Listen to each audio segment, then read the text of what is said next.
Seung-taek Lee started working in the late 50s. When he was still a student in Korea, he started this subversive practice right from the beginning of using non-traditional materials in a non-traditional way.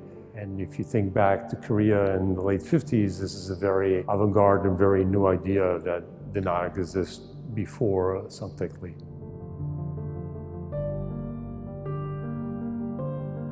He had first seen Western art in a magazine, looked at Giacometti's sculpture. So he wanted to make sculpture that wasn't sculpture.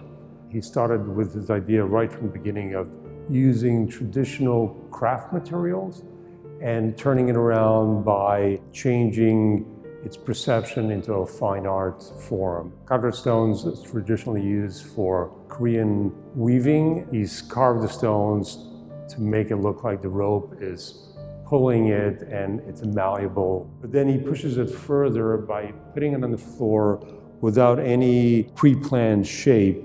And he gets that idea of this non-sculpture, non-traditional object coming from Korean traditional craft, transforming objects that are not traditional art pieces to make art of.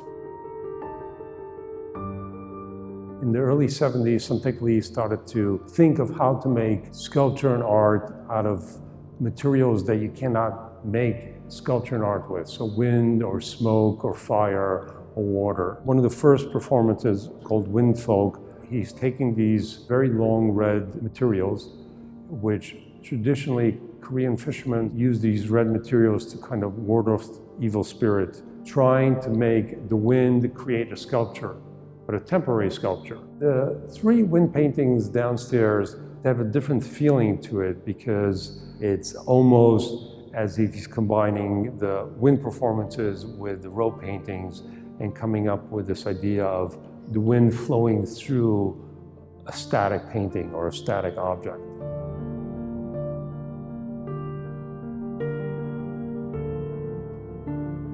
In the West, we tend to think conceptual art began in the United States in the early 60s. Here, clearly, you have this Korean artist working in an underground way in the late 50s already in this very conceptual manner. His use of everyday object and just the mere interference by the artist of tying something can be energetic, can be seen as this beautiful language that he's using that is his own, that I find quite exciting.